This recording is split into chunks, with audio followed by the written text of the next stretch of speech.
All right, so I'm going to go ahead and get started. I'm going to do a brief overview of what we learned at our last two classes. So in January, we did our founding era. Okay, this was to give us a foundation of why our government was created. What did we learn about why our government was created? It was about representation. It was about representation. Our Revolutionary War was fought over the right to have representation, the right to govern ourselves. In the next class, in our February class, we learned about the Republic. Okay, that's the structure of our government. It's, I'll talk about it a little bit later, but it's the engine. It harnesses all the power, and it's all of the mechanisms that moves it around. What I like to tell people is your Republican structure divides, separates, and balances your power, and that's really important. And I'm so excited for this class. This is my favorite thing, okay? Representation, right? It takes that engine, it's the fuel to it, okay? It's gonna turn it on and get those cylinders pumping. You can take your representation, you can drive it fast, you can drive it slow, whatever you want, you're in charge as the people. We're in charge. We're in charge. We're in charge. We're as the people. So you'll see in the first page our Madisonian mission.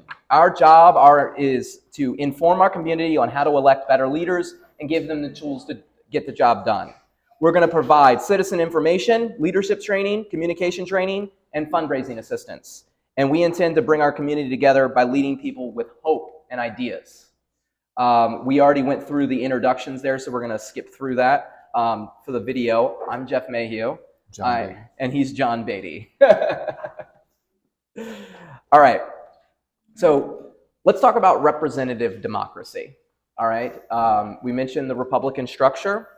And the representative democracy, when our founding, the first political party that we had was created by James Madison, the father of our Constitution. And it was actually called the Democratic Republicans, right? Because he was thinking this is how the system works. Let's put a name to it so everybody can understand. And so the democracy part is the representative democracy that we have. What that allows you to do is change your rulers, realistically.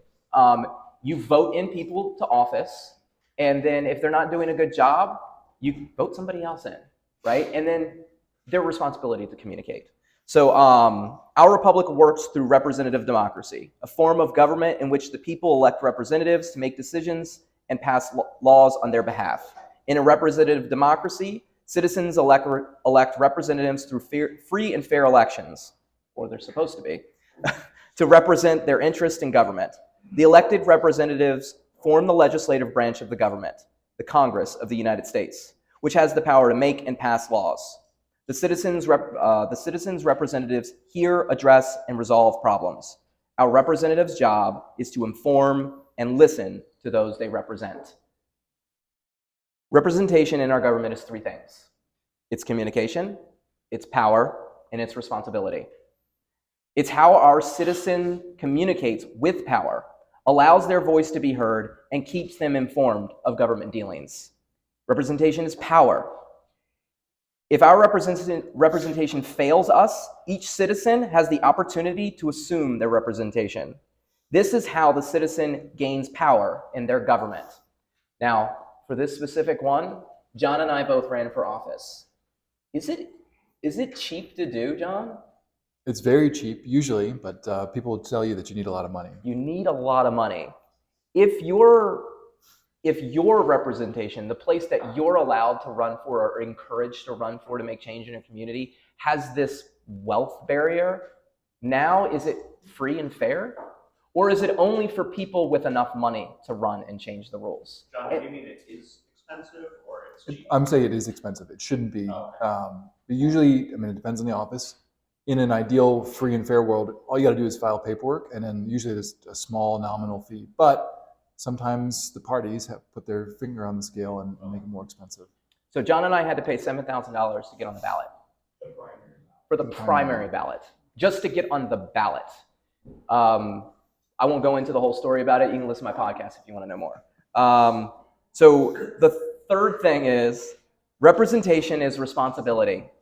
The right of self-government gives us a responsibility. Each citizen has the responsibility to be informed and elect virtuous, qualified leaders who are representative of the people they represent in order to exercise this right.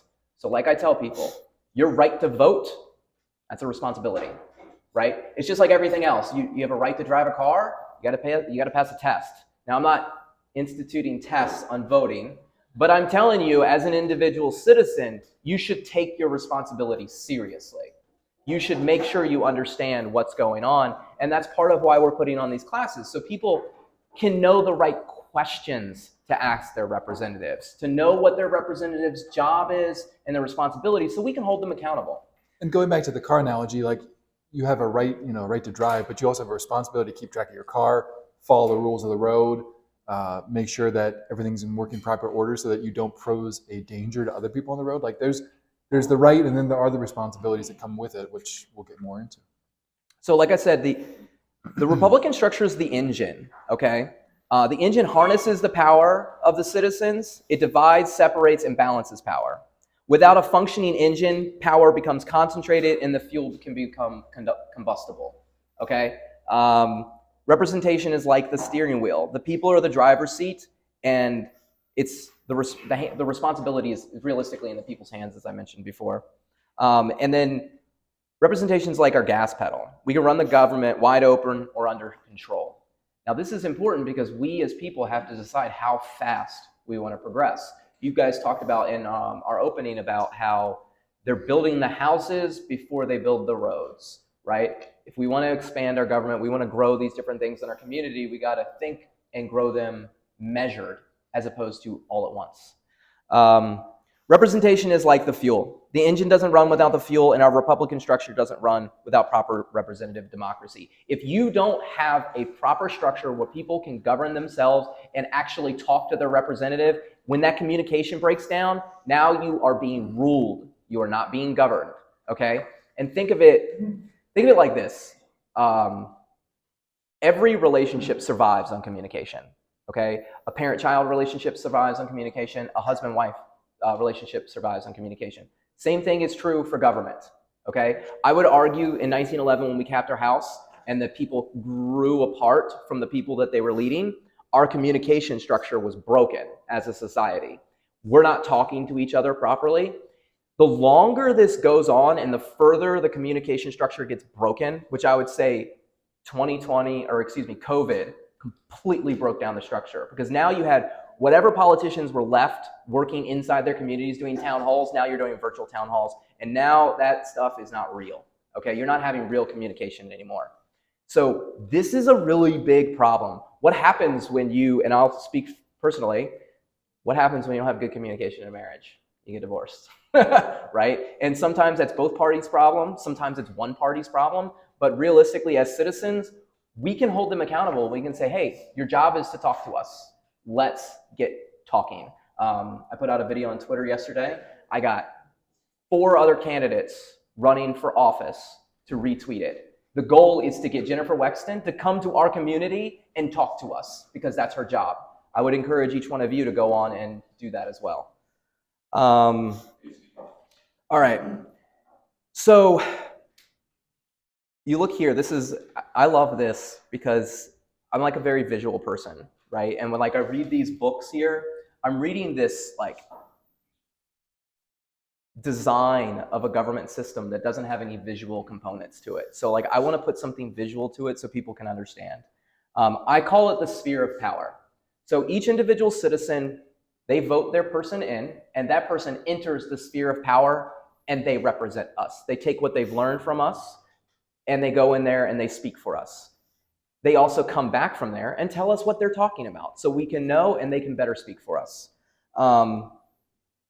So I'm not gonna read through the whole thing for you. I'll let you guys do that on your own so we can have more riffing time. But I do want to go through a couple things.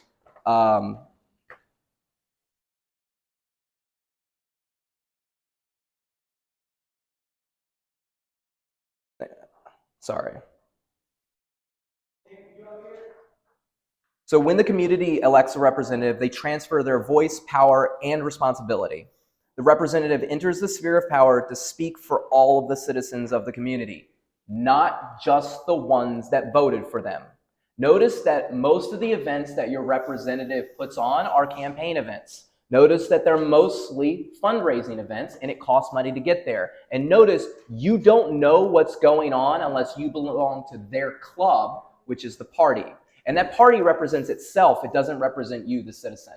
And once they get elected to office, they need to have a different communication structure put in place. And they need to put on events and town halls and stuff for people to actually speak with them. Remember, communication is power. If there's a place that we can join together to amplify our voices, to get them heard by our representative, we need to take advantage of that. A successful representative communicates with the community they rule. Their job is to listen and inform. They do this by being deeply rooted in their community, history, economics, and law. So there's three things there that are taught in school: economics, history, and law. And there's one that's taught through life. That's community. And I think having each one of those things in a representative is really important in making sure you have a good one. They need to know the place that they live. They need to frequent the businesses in their community and frequent so they know what's going on. They're making change because they live there and they want to make it better, as opposed to moving there just to run for office so they can advance their career and get a job. Citizens should want a representative who reads and writes frequently while spending lots of time in their community. This will help them sharpen their communication and relationship skills. Inside the sphere of power, it is not just what you say and how you say it, but also whom you know and connect with. Citizens should want a representative who can articulate their concerns concisely with a strong foundation of fact. They should communicate it in a way that feels personal to everyone in the sphere, even if they disagree. A representative who builds strong relationships inside the sphere and can communicate thoughtfully will ensure their community's concerns are addressed. So when you're looking for somebody to represent you, you got to find out, do you trust that person? Do you think they're going to be able to build relationships with other people? Are they outgoing enough to be able to talk and speak for you? Are they grounded in enough history, law, and economics to understand the problems that you're going through? You're an expert in real estate. You're an expert in music. But being an expert in all these different things helps you understand your thing and your thing. That way they can go and speak for you with the problem that you've got going on. Let's see. So, like I started out the class with, every 4 years, we all get riled up to go vote in the presidential election, right? We put signs out in front of our house, we start arguments at Thanksgiving, and nothing really seems to change, does it? Just seems like the same stuff over and over again. Frankly, it's because we're focusing on the wrong problem, okay? We need to focus on our representation. It's the closest that we can get to our power. We need to hold them accountable, and we need to make sure we put somebody in that sphere of power that can speak for us, that's going to listen to us. Like I said, the responsibilities of a representative are to listen, inform, and debate. They listen and inform inside their community, and they debate inside the sphere for you, the citizen. The qualifications for a strong representative are somebody who's an avid reader and writer. You have to understand the history. You have to understand law and economics to be able to have an appropriate debate inside of that. And it takes a lot of time. That is not easy. And you want a representative that's focused on that as opposed to fundraising in their community. You want them to be studying so they can better serve you. Foundation of history, law, economics, and I mentioned before, community. They got to know the place that they live. They got to represent the community that they represent. And then you want a skilled communicator. You need them to be able to build relationships and communicate properly. If they can't do this, they're not going to be able to debate for you properly in the sphere of power. We need to know these things so we elect the better leaders. Ultimately, what I see, and I think John sees as well, is we just have the wrong people in charge. So John, you're going to take it over now. We're going to talk about how do you get the right people in charge.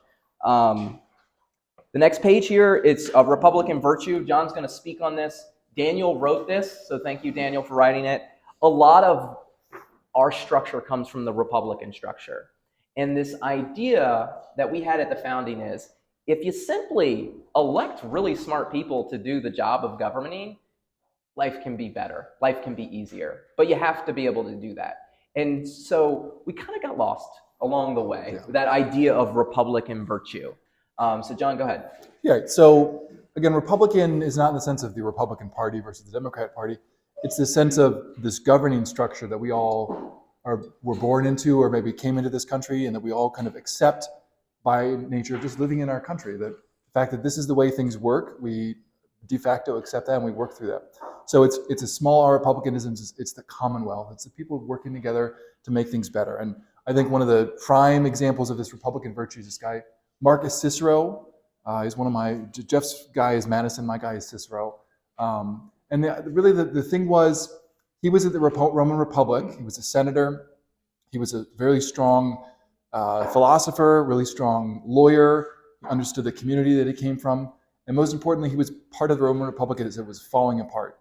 And so he kind of got embroiled in the end of the Republic, faction fighting, and was on the wrong side of Julius Caesar, so eventually got exiled. And he had this, during his exile, he had this chance to write all that he learned.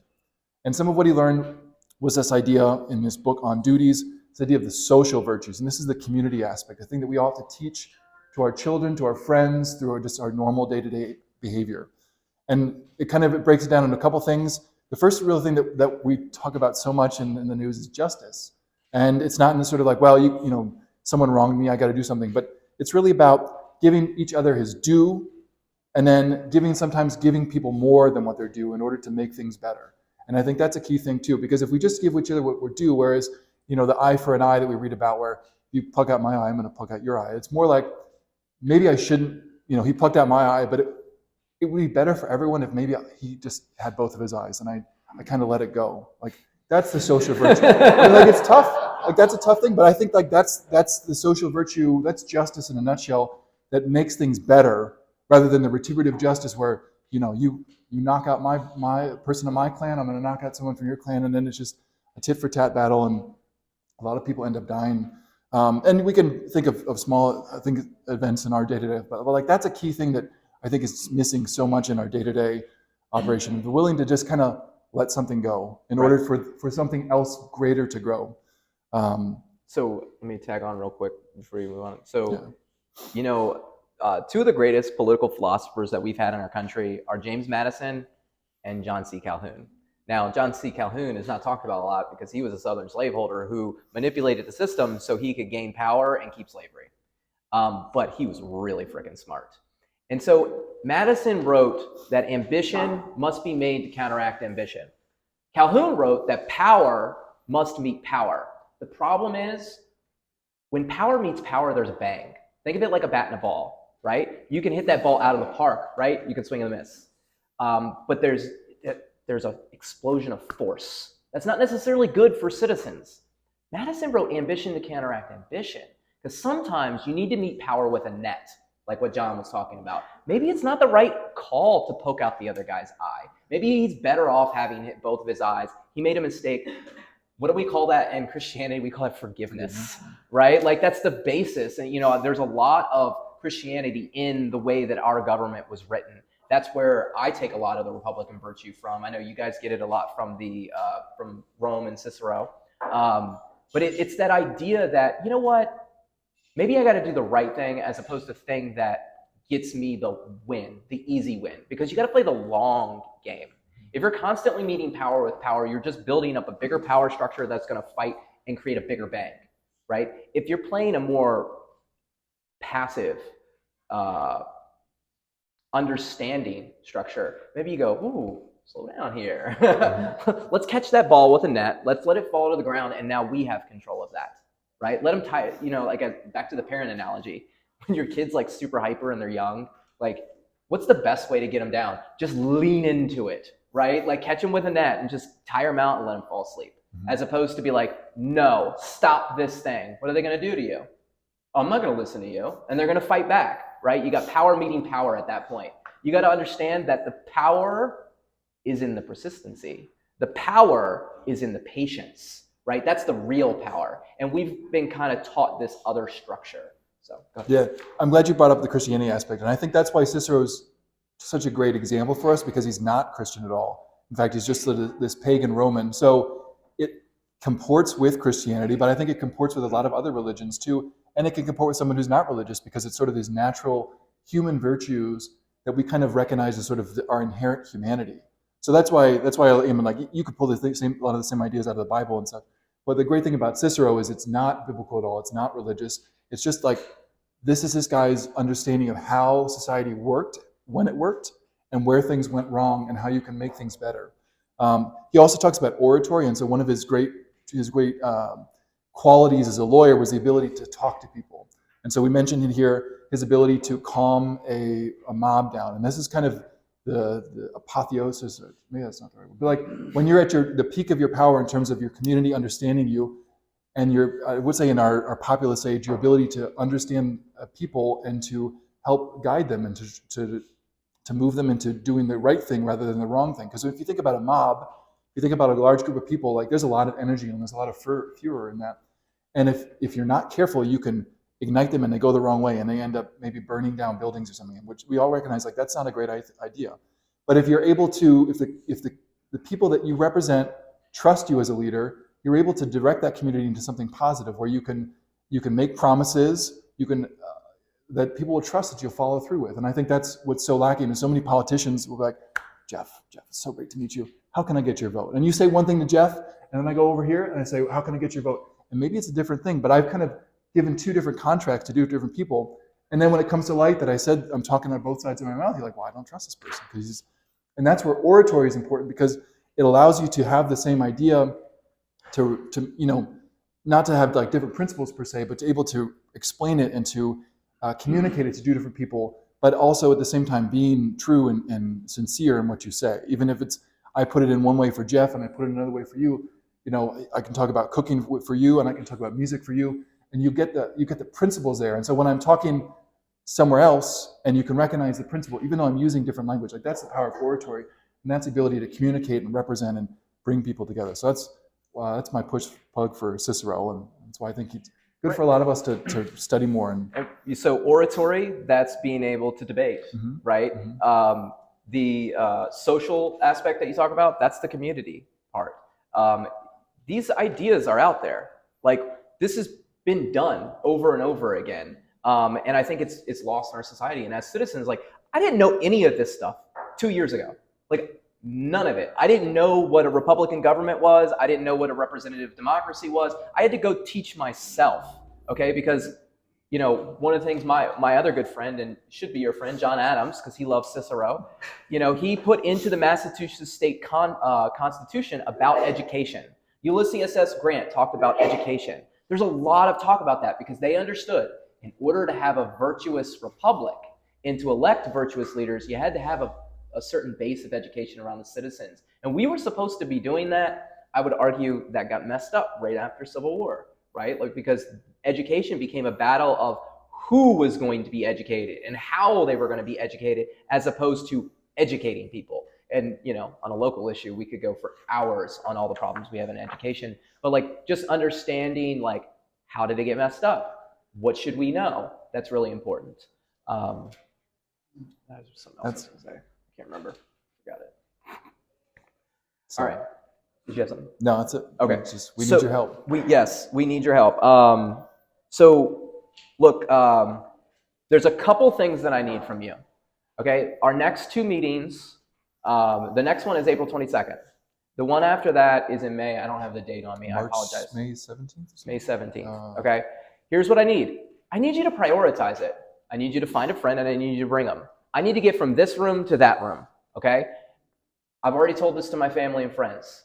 I need to see the RSVPs the week of, not to the end, because I need to stay focused. If I'm being honest with you, down to my Christianity part, we're all flawed, right? We all have that fear that seeks into us. We want a representative that works for us. We got to give them something to work for. That's what I need. I'll be honest with you, the last 2 days, I didn't do any videos because, if I'm being honest with myself, I was just really sad. And it's hard to go on camera and sell something that you've put a lot of work into if you're just sad. I think each of us can relate. So if you have the ability, prioritize it. Put your RSVP in for the next meeting so I'm not sad and I can go out and get more people to come to these meetings. Because at the end of the day, I'm the one that failed, right? Because I didn't communicate it to you what I needed, and I didn't do a good enough job doing that. But I'm going to learn from my mistake. I'm going to communicate better, and I'm going to try to do this. That's one thing I need from you. Help me get from this room to that room. The second thing I could use is an amplifying voice, okay? I have a strategy. I've worked with, there's 4 of us I mentioned before that put this video out where we're going to try to get Jennifer Wexton either on our podcast or to come talk to us so we can ask her questions about what's going on from a citizen level. You can help if you have a Twitter account. There's one video that I've put out. My goal is to get everybody to retweet that one video, okay? If I can get 100 retweets, 1,000 retweets, if I can get on other people's podcasts and talk about it, how I'm trying to get her. I got Danielle Allen, who wrote an article for the about expanding the house, which is one of my big things. She didn't retweet it, but she followed me, so that's good. I got her attention. They see it. If Jennifer Wexton is a good politician, and by politician, I mean the ability to win and hold office, not represent. Those are different than being a representative, which I believe that she is. She already knows who I am. She already knows who John is because we ran against her. She also knows that we got 2 other candidates that ran against her to team up in an off year to say, you're not doing your job. You need to come speak to us. If you, the individual citizen, amplify our voice, I bet you we can get her attention. She's paying attention to us right now, and she's ignoring us. And that is what is the right word I'm looking for? It starts with an O. I forgot it. Anyways, it's an A. Abdication of her responsibilities. And we can't let her do that. We, as citizens, have a responsibility to hold her accountable. We can vote her out of office in 2024, but we can still hold her accountable now. We don't have to wait till then. So some local things that we can do, some positions that we're looking for. This is a real team that we're building here.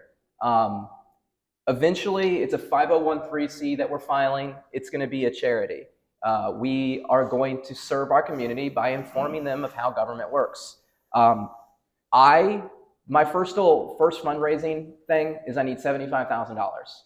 And that's so I can quit my job. I own a business. I can take my payroll off of that. I can use that as my salary so I can work here full time, just doing this, putting this literature on and spending time putting classes on. I can go to people's houses. I can do more of these classes. So that's my first offering. The next fundraising would be to start building out, paying for this stuff. I'm paying for it all out of pocket right now. And that way we can expand it. And then I want to bring each one of these gentlemen on payroll as well so we can continue to grow it. We'd love to be able to put classes on in Loudoun County. It's a big district. Our goal is to inform our district, District 10. We're not trying to go outside of that. This is scalable. We can teach another group of people to take these packets and put on these classes. So we can now spread that throughout the country. But we got to do it here first. It's a business. Proof of concept. You got to prove that you can be successful before a whole bunch of other people are going to invest into it. And you need a couple angels to invest in you, to believe in you, that you can get it done. So our first fundraising opportunity is to get $75,000. I got a couple different avenues. I'm looking for that. And then we're going to bring all these people on, policy director and policy team members. They're responsible for writing state and federal policy. We're going to give this to candidates so they can go out and actually run on something as opposed to rhetoric. Business manager, I need somebody to take charge of this stuff for me. Like, I can't do it. Like, we can't handle everything ourselves. We just need more help. Social media director, responsible for managing social media accounts and social media advertising. Educational director and team members responsible for producing materials and teaching classes. Right now, we're at 6. Me, John, Daniel, Craig, and Phil. I'd like to get to 8 on that team. So I'm looking for 2 more people. I've got a couple people that I'm hoping history teachers come along and join us. Fundraising coordinator, the ugly one, right? You're not going to be I'm not going to be your favorite fan because I'm going to put a lot of rules into the way that you fundraise, but I think it's important. But I need somebody to take charge of it for me. If you were to ask any of my employees or my wife or really anybody that ever knows me, and they said, what is the thing that Jeff is worst at? It's money. And it's not that I spend money and I end up in debt. It's actually quite the opposite. I don't like to spend money. I value it quite high. I value money as time, okay? If I'm going to give you something, I'll give you my time more than I'll give you my money because money is a lot harder to get nowadays than your time, unfortunately. Although they're both, depending on where you work, you're taken up. I'm a small business owner, so I can make my own time. Volunteer coordinator, responsible for recruiting and managing volunteers who can assist with fundraising, outreach, and other campaign activities. Political consultants. This is the part that I'm really excited about this, because we can train your representatives, and most important, train the volunteers. When I worked on Youngkin's campaign, the thing I noticed is it was a disaster. Like, they had a lot of people out there to knock a lot of doors, but those people had no information to share with them under the doors other than vote for my candidate. That was it in this piece of literature. They don't tell you anything. If you simply put some basic training in, all the staff and consultant firms that work in this area, their center focus is fundraising. And that's great to drive out vote and win one election, but it doesn't create a true voter base. What creates a true voter base is a relationship from the people to the candidate. And you get that through communication, through your volunteers.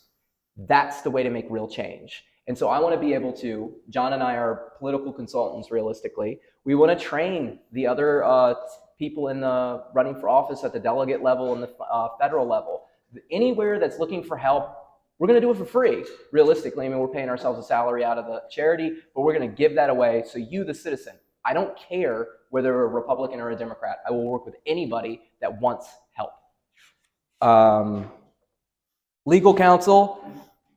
I'm not a lawyer. I understand a lot about law. And the thing I understand most about it is it's a whole separate level of a lot of reading that I don't want to do because I got all that other reading to do. So I need some legal counsel to make sure the stuff that we're setting out, it's not that we're worried about breaking the laws, because we're the representatives. We write the laws, right? That's the thing about being in the sphere of power. It's making sure that we understand them so we can work through them properly. And then communication director. This is somebody that's going to manage like the output of what we say. It's really important. If you got something to say it, and then don't say anything else. Don't be worrying about telling the other guy why they're wrong and all these different things. Just say why you're right. People will follow you. People will be like, I like what that guy says. I'm going to go listen to him. So if you have a Twitter account, Jay Mayhew, what's your Twitter? Beatty for us? Yeah, I'm sorry, I'm Jay Mayhew 28, Beatty for us. Go on there, find that video, retweet it. Help us out. And over the next month or two, this is going to be the push that I'm going to make. Go retweet it and get Jennifer to acknowledge it. Make sure that she needs to be held accountable, just like all representatives need held accountable, and that is to come talk to the people that you represent. So that's the end of the class. There's a note section on here. I forgot to tell you about it on the back. There's one more thing I forgot. Questions. Oh, I'm going to tell you a few questions, and then I'll let you ask me one. So when you go meet with your representative, and they tell you what they want to do, you need to be able to ask them questions back. And so they're really simple. How? Why? I'm going to stand up for you in Washington on this issue. Great. How are you going to do that, and why are you doing that? If they can't answer these questions concisely, then they're not going to be able to debate it in Congress. If they take you on a tangent around, they're trying to distract you. Hold them accountable. Sorry, you guys had some questions. I'll let you guys. I'm just going to say, I think you had the order reversed. You need to ask them why first. Well, yeah, why? Yeah, why, and then how? Why are they doing what they're doing, and how are they going to accomplish it? You would be surprised how many people running for office cannot answer this question. It is so disappointing as somebody who wants good representation. Yeah, I just want to tag on to that and say they say a lot of why and very little how. That's a big problem. But I just want to make a couple statements. First, this was a lot more intellectually stimulating than I thought. And second, it's really refreshing to hear someone even say a slave owner during that period in American history had an intelligent idea. Too often we have proponents of slavery or Nazis, or dare I even say communists, that are individuals from a group, and that individual needs to be acknowledged. They may have had a good idea. Yeah. I feel like a lot of people just as immediately as you say, oh, well, this slave owner was really smart, a lot of people would be. That's not something you would see on social media because it wouldn't get traction along. But I feel like people from vilified groups still have opinions that can be respected. Yeah. So it's funny because reading Calhoun, I read so much of Madison, like just so much of Madison. And he's got these ideas, and he wrote in this time period in the way that he thought about it. And sometimes it's a little hard to understand, even for me, who reads them all the time.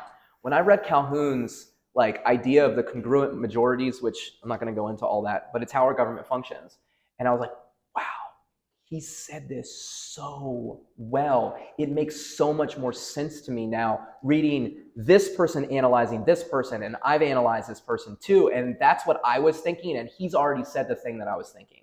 So now it's less work for me, right? And now it helps me understand and be able to bring it up to this level, because he still talked about it differently than we talk about it. And like, you can't throw people away.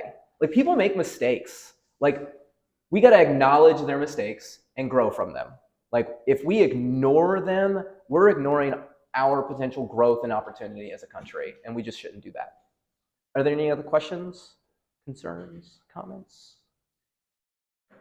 No. Well, that's it. That's our class. I appreciate you guys for coming. Like I said, April 22nd is the next one. If you can make it, please go RSVP. Tell your friends. Tell your friends how intellectually stimulating it was, and get them out here. I'd love to be in that room by the next meeting. That would be fantastic. I think we can have an opportunity to, you take pictures, you put it on social media, and you say, hey, Jennifer, we're still trying to get your attention, right? You just put her feet to the fire a little bit, very gently, very respectfully. So. Thank you so much for coming. I mean, like, again, like, I'm just so grateful for you guys to come. We're just trying to make a difference, and it just means a lot to see other people come along with us. Yeah. Even if you don't agree 100%, like, it matters. I appreciate it. What are your thoughts on our constitutional convention to try to? So that is it's actually my long-term goal, is to host I want to be in charge of it. Look, I mean, Where do you want to be in 5 years? I mean, look, in all seriousness, that's a really serious thing, and I don't know if there's a lot of people out there that have studied like John and I, and will be able to be prepared to lead people in that aspect. We want to do 3 things. We want to write 3 constitutional amendments. A right to representation, where we uncap the House and we create a formula of how to expand representation as the population grows. Which was in the original Bill of Rights. Which was in the original Bill of Rights. 2, a campaign finance amendment, where we separate out finance from power somehow. I haven't figured this out yet. That's what the Constitutional Convention's about. And then 3, term limits. We have to write term limits. There are a couple other things I'd be interested in bringing in. Repealing the 17th Amendment would be one of them. 17th, right? It's a direct election of senators. And there's a few other things that I think that we need to talk about. But I think that realistically is the path we need to take as citizens. We can do that. My idea, I've been tinkering with it. I call it the New Virginia Plan, because the Virginia Plan was the original Constitution, and I'm from Virginia. And so what that would be is where I would call for a constitutional convention. We would elect 435 representatives in the current districts and have them work outside of the current Congress just to write these amendments together. Once they ratify them with a 2/3 vote in their body, we would merge the bodies together and then ratify them and send it to the president to have it approved. The way that I see it is, like, think of it again back to this parenting, right? You got your grandparents over here in this Congress, and you've got your grandson here. Very educated grandson, very educated grandfather. They're working to blend these 2 generations together, because the way that one generation thinks about things is not the way that another generation thinks about it. So bringing them together, to do this, and kind of by doing that, because you're going to put term limits in, and a lot of these people that are in the body, they're going to be put out of office immediately. They're going to lose their jobs. Nobody likes to lose their job, but they have to understand that their time has passed, and they need to pass the torch to somebody else. This gives them a graceful exit where they don't have to fight and embarrass themselves. And I think that this is the way. Like I said, I'm still kind of tinkering with the idea. I'll formulate it and put it in an article at some point in time. The recollection of senators, but So that's the constitutional amendment from early 1900s, yeah. Right. So it used to be senators were appointed by state legislatures. You want to go back to that? I do think that is the right way to go back. So realistically, this happened because we were trying to solve a different corruption problem, and we just created a new one. So if we go back and we, So I think the real problem was the states sometimes didn't actually send a senator. Like internally, there would be gridlock because the Constitution doesn't specify how the state legislature should pick the person. They just say the state legislature shall pick them. So if you're a bicameral body where you've got maybe take Virginia, you've got 40 state senators and you got 100 delegates. Well, does every state senator have the same vote as the 100 delegates, or are they all equal? Like, how does that all get figured out? So that's, I think, in the matter of repealing the 17th Amendment and going back to the legislature picking it, I think you would probably say this is the way it should go and be more specific. And maybe just say like each body determines who it should be, and if they can't come up with someone, they have to come up with a consensus candidate. And maybe maybe throw the governor in and say like that's just trying to mirror the federal level at the more local level. And you could maybe put a penalty in so that you don't get any federal money if you're unable to send a senator within 100 days or something. This is one of those issues with like thinking about democracy and representation that's really counterintuitive to a lot of people, where you argue against that the people should elect their senators to the U.S. Senate. You go, that's anti-democratic. The people should vote, but you'll never come across like your Virginia state senator and be able to like put forward your opinions to that person who voted for them. And the different idea is that the person who you harass about who's in the Senate is like Ian Lovejoy. Right. Right. Ian Lovejoy is the person who you berate at the bar to pick a better state senator. Like that's actual representation in democracy. You'll never talk to the state senator.